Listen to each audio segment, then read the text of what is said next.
Hello दोस्तों, आप सभी का स्वागत है मेडिकोज कॉन्सेप्ट के इस यूट्यूब चैनल में।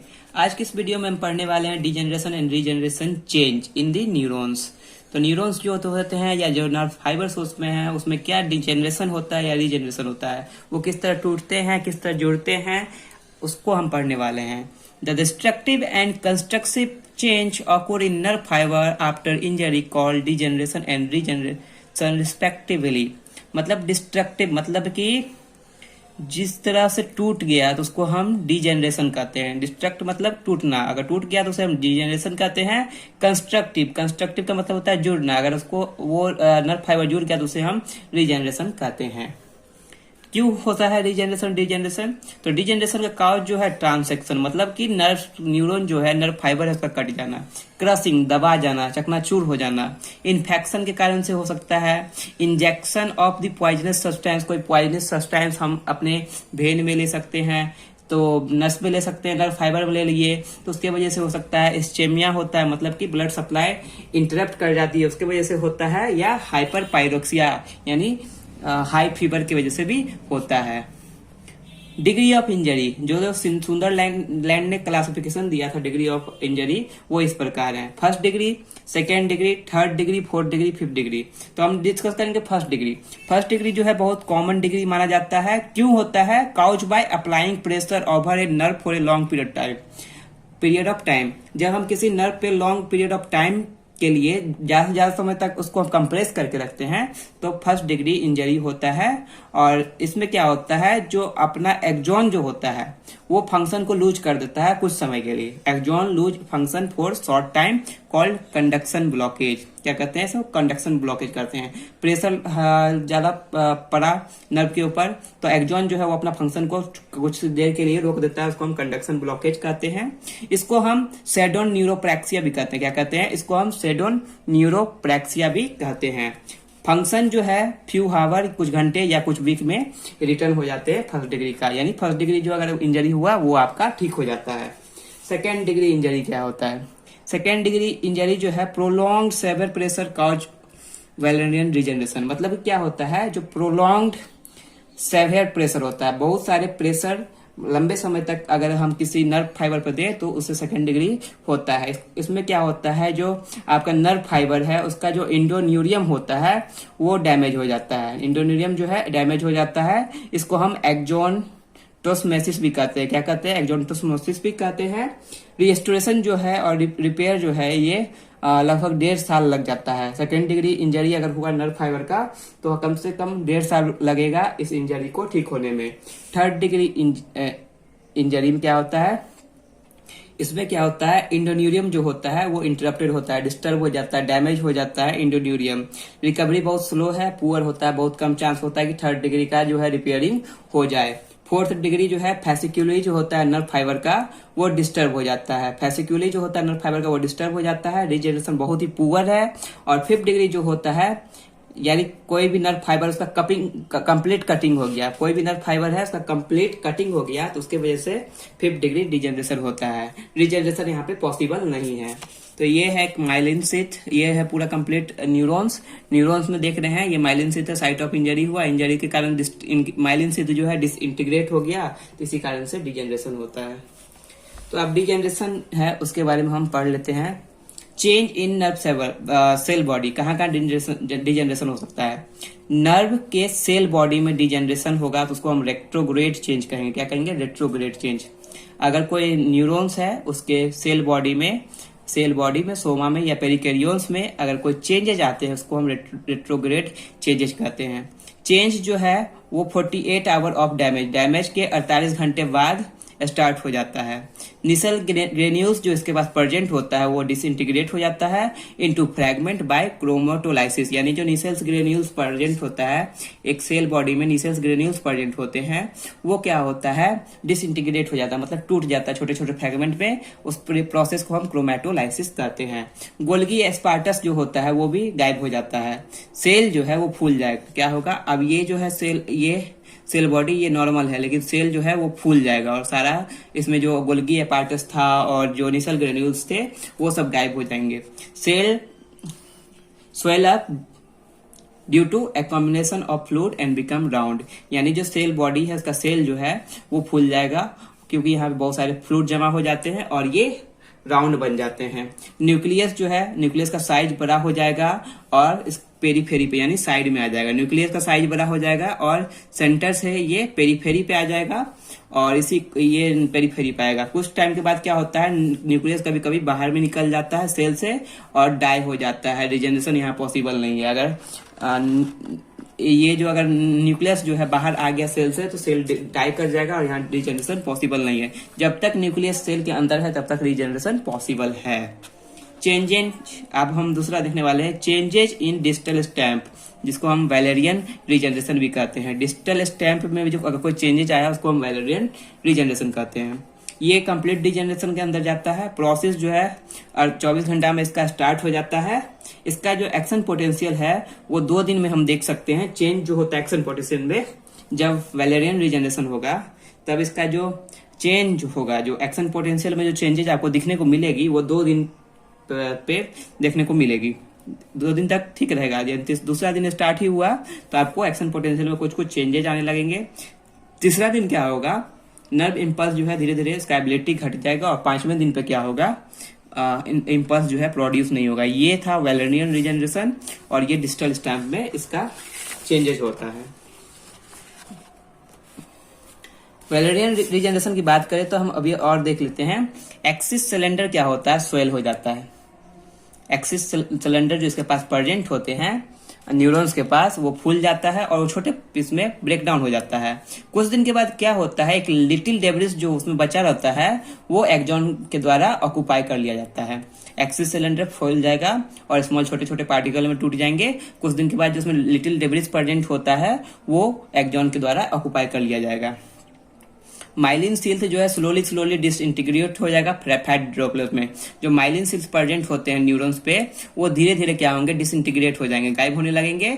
और जो चेंज ऑफ माइलिन सील्स जो है वो 8 से 35 दिन लगता है उसको अकुर होने में। 8 से 35 दिन लगता है उसको आने में। न्यूक्लियस ऑफ द सचवान सेल जो है वो स्टार्ट मल्टीप्लाइंग। मैक्रोफेज जो है बाहर में जो फॉरेन ऑर्गेनिज्म है, फॉरेन माइक्रो ऑर्गेनिज्म है, वो बाहर से आएंगे और इस डेब्रिस को जो है एक्सिस सिलेंडर से रिमूव करेंगे।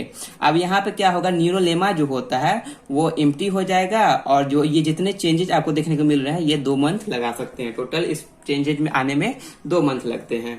तो ये आपका डिजिटल स्टैंप में चेंजेस है। थर्ड वन है site of injury, changes in site of injury. तो सचवान सेल क्या होगा, सबसे पहले इलोंगेटेड सेल में डिफ्रेंशिएट हो जाएगा, टूट जाएगा। मेनली फ्रॉम डिस्टल इंड और very little from the proximal end, यानी दूर वाला इंड जो होता है और नजदीक वाला इंड जो होता है दोनों जगह से सचवान सेल जो है वो डिसइंटीग्रेट हो जाएंगे, एलोंगेटेड सेल में टूट जाएंगे। ब्रिज अप जो है गैप जो है 3 mm का होगा। ये जो गैप होगा अगर टूटने के बाद ये जो गैप है वो 3 mm का होगा। अगर यहाँ पे 3 mm से ज्यादा अगर गैप हो गया तो यहाँ पे रीजनरेशन की पॉसिबिलिटी नहीं है साइट ऑफ इंजरी में। और रेट ऑफ प्रोग्रेस जो है वो 1 से 2 mm पर डे होता है। अब हम रीजनरेशन की बात करते हैं तो ये था 3 रीजनरेशन। पहला को हम कहे थे रेट्रोग्रेड चेंज, पहला को हमने कहा था रेट्रोग्रेड चेंज, दूसरा को हम कहा वैलेरियन रीजनरेशन। यहाँ पे कंप्लीट डिजेनरेशन होता है, पूरा कंप्लीट डिजेनरेशन होता है, टूट ही जाता है सेल। प्रोसेस जो है 24 घंटा में स्टार्ट हो जाता है। अगर कोई इंजरी हुआ तो उससे 24 घंटा में आपको उसका असर देखने को मिल जाता है। पहले 2 दिन में क्या होगा, एक्शन पोटेंशियल में आपको चेंज नजर आएगी। तीसरा दिन में क्या होगा, वो नर्व इम्पल्स का जो एबिलिटी होता है वो डिक्रीज हो जाता है। उसके 5वें दिन पे इम्पल्स प्रोड्यूस ही नहीं होगा। जो एक्सिस सिलेंडर होता है वो स्वेल कर जाता है छोटे पार्टिकल में। माइलिन शीथ जो है वो भी गायब हो जाती है फैट ड्रॉपलेट में। और यहाँ पे माइलिन शीथ जो है 8 से 35 दिन लगता है इसको गायब होने में। न्यूक्लियस जो है सचवान सेल का वो मल्टीप्लाइंग स्टार्ट कर देता है। माइक्रोफेज जो बाहर से जो फॉरेन आ गए, फॉरेन माइक्रो ऑर्गेनिज्म आए, वो इस डेब्रिस को खा जाएंगे और यहाँ पे न्यू न्यूरोलेमा जो है यहाँ पे वो खाली हो जाएगा और इससे क्या होगा, वैलेरियन डिजेनरेशन होगा। थर्ड हमने देखा साइट ऑफ इंजरी पे चेंजेस को। अब हम देखने वाले रीजनरेशन। रीजनरेशन का मतलब होता है फिर से वो जुड़ जाना। कोई भी सेल तो टूट जाता है, नर्व जो है फाइबर टूट जाता है, लेकिन बाद में वो जुड़ता है। हाँ, तो कुछ सेल जो होते हैं वो पूरा जो कंप्लीट टूट जाता है तो वो तो नहीं जुड़ता है, लेकिन जो कुछ सेल होते हैं वो जरूर जुड़ जाता है। रीजनरेशन का मतलब होता है ग्रोथ ऑफ लॉस्ट और destroyed part of the tissue. कोई भी टिश्यू है उसका लॉस्ट पार्ट या डिस्ट्रॉयड पार्ट है, उसका ग्रोथ हुआ, उसको हम रीजनरेशन कहते हैं। ये जब इंजरी होगा उसके चौथे दिन से ही रीजनरेशन स्टार्ट हो जाता है और 90 दिन तक लगता है, और कभी कभी रीजनरेशन होता भी नहीं है। क्राइटेरिया क्या है? गैप जो मैंने बताया था वो 3 mm से ज्यादा एक्सीड नहीं करना चाहिए। न्यूरोलेमा जो है वो प्रेजेंट होना चाहिए, सेल बॉडी में न्यूरोलेमा प्रेजेंट होना चाहिए, सेल बॉडी में न्यूरोलेमा प्रेजेंट होना चाहिए। न्यूरोलेमा क्या होता है आप मेरे पहले लेक्चर को देख सकते हैं।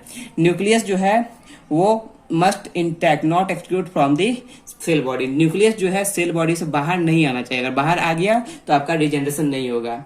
To cut end remain in same plane, जो कट इंट है वो एक प्लेन में होना चाहिए, ऐसा नहीं कि यहाँ पे है कि यहाँ पे है, तो ऐसे में रीजनरेशन पॉसिबल नहीं है, ऐसे में रीजनरेशन पॉसिबल है। अब क्या क्या स्टेज है, किस तरह रीजनरेशन होता है वो मैं बता रहा हूँ। Pseudopodia like elongation grow from the proximal cut end of the cut end called fibril और स्प्राउट। मान लीजिए कि एक्जॉन है, एक्जॉन के चारों ओर जो है एक फिब्रिल, मतलब कि एक आप हम देखे हैं ना कि मूंग अथी क्या कहते हैं चना को अगर पानी में डालेंगे तो स्प्राउट निकल जाता है, उसी तरह व्हाइट कलर का एक इलोंगेटेड फिब्रिल जो है वो बाहर निकलता है प्रॉक्सिमल एंड से, जहां कटता है उसके प्रॉक्सिमल एंड से। अब वो फिब्रिल जो होता है क्या करता है, वो जहां पे कटा हुआ एंड है वहां तक पहुंचता है। Fibril move toward distal cut end of the nerve fibre, nerve fibre में जो एंड कटा हुआ है वहां तक पहुंचता है। मान लीजिए कि यहाँ पे ये नर्व फाइबर है, यहाँ कटा हुआ है, तो फिब्रिल यहाँ से स्टार्ट करेगा, यहाँ से भी स्टार्ट करेगा ग्रो करना, लेकिन बाद में जो ये मूव करने लगेगा, क्या करेगा, बाद में ये मूव करने लगा कट एंड के पास, move toward distal cut end of the nerve fibre के डिस्टल कट एंड तक पहुंचेगा। सम फिब्रिल जो है, कुछ फिब्रिल जो है न्यूरल लेवल ट्यूब में इंटर करेगा। सचवान सेल जो है यहाँ पे न्यूरो लेमन ट्यूब के सेल के पास आपस में लाइन अप करने लगेंगे और ये गाइड करेंगे फिब्रिल को कि किस तरह उस ट्यूब में जाके फिट हो। यहाँ पे सचवान सेल जो है नर्व ग्रोथ फैक्टर, मतलब कि नर्व के ग्रोथ के लिए जो फैक्टर रिस्पॉन्सिबल है उसको क्या करती है, सिंथेसाइज करती है सचवान सेल, और ये फिब्रिल को अट्रैक्ट करती है, फिब्रिल को अट्रैक्ट करती है प्रॉक्सिमल सेंटर में। ये जो फिब्रिल जो था उसको अट्रैक्ट करती है प्रॉक्सिमल सेंटर में। एक्सिस सिलेंडर जो है यहाँ पे न्यूरल लेमन ट्यूब के अंदर फुल्ली एस्टेब्लिश्ड हो जाता है और ये प्रोसेस 3 मंथ ले लेता है, ये प्रोसेस कंप्लीट होने में 3 मंथ ले लेता है। माइलिन शीथ जो है form by the Schwann cell, myelin sheath जो है वो सचवान सेल से 1 ईयर लगता है इसको बनने में। डायमीटर ऑफ नर्व फाइबर जो है वो ग्रेजुअली इंक्रीज करने लगेगा 1 साल बाद। अब जो न्यूली फॉर्म इंटरनोड होता है वो शॉर्टर देन ओरिजिनल, आप जो कुछ गांठ तो पड़ेगा ही, उस गांठ जो होता है वो शॉर्टर होता है ओरिजिनल के एज कंपेयर में शॉर्टर होता है। नर्व सेल बॉडी में क्या होता है, फर्स्ट सबसे पहले क्या होता है, नीसल ग्रेन्यूल्स आएगा। अगर कोई नर्व सेल बॉडी है उसमें रीजनरेशन होगा तो सबसे पहले उसमें नीसल ग्रेन्यूल्स आएगा, उसके बाद गोल्गी एपार्टस आएगी, उसके बाद सेल जो है अपना फ्लूइडिटी जो उसमें फ्लूइड भरा हुआ था वो बाहर निकल जाएगा और न्यूक्लियस जो है वो सेंटर पे आके एक प्रॉपर सेल को रीजनरेट कर पाएगा। तो ये था रीजनरेशन का प्रोसेस, इस तरह रीजनरेशन हुआ। तो अगर मैं कोशिश करूं तो आपको यहाँ समझाने की कोशिश करता हूँ किस तरह रीजनरेशन हुआ। तो सबसे पहले क्या हुआ कि ये मान लीजिए कि एक सेल है यहाँ पे कट गया है, तो सबसे पहले ये गैप जो है एक लाइन में होना चाहिए, ये गैप एक लाइन में होना चाहिए। दूसरा कि ये गैप में 3 mm का ज्यादा का डिस्टेंस नहीं होना चाहिए। तो सबसे पहले क्या होता है, जो फिब्रिल होता है, फिब्रिल फॉर्म होता है, दोनों साइड से फिब्रिल फॉर्म हुआ। फिब्रिल फॉर्म होने के बाद ये जाएगा ये कटा हुआ एंड पे जाएगा। यहाँ पे क्या होता है, सचवान सेल जो है वो क्या करते हैं, नर्व ग्रोथ फैक्टर को सिंथेसाइज करते हैं और फिब्रिल को सेगमेंट यहाँ तक आने के लिए प्रेरित करते हैं। यहाँ पे इसके पास एक न्यूरोलेमन होता है, उसमें क्या होता है कि जो आपके न्यूरोलेमन के अंदर एक्सिस सिलेंडर जो है वो डेवलप करते हैं और माइलिन शीथ माइलिनेशन यहाँ पे डेवलप होना शुरू कर जाता है। अब यहाँ पे माइलिनेशन डेवलप होना शुरू कर जाता है 1 साल में। सबसे पहले क्या होगा, इसमें नीसल ग्रेन्यूल्स आएंगे, फिर से इसमें माइटोकॉन्ड्रिया आएंगे, गोल्गी एपार्टस आएंगे, उसके बाद बीच में सेंटर में न्यूक्लियस आएंगे। तो इस तरह सेल जो है ग्रोथ करता है, क्योंकि फिब्रिल जो है स्प्राउट जो होता है इसको कवर अप कर लेता है और इस तरह रीजनरेशन हो जाता है सेल का। तो उम्मीद करता हूं कि आपको ये वीडियो पसंद आया होगा, अपने दोस्तों के साथ शेयर करें सब्सक्राइब करें हमारे यूट्यूब चैनल को, मेरी कोच कॉन्सेप्ट को, और आपको इसी तरह कंटेंट मिलते रहेंगे। अगर आपको वीडियो पसंद आ रहा है तो अपने दोस्तों के साथ जरूर से जरूर शेयर करें। मिलते हैं नेक्स्ट वीडियो में, तब तक के लिए धन्यवाद।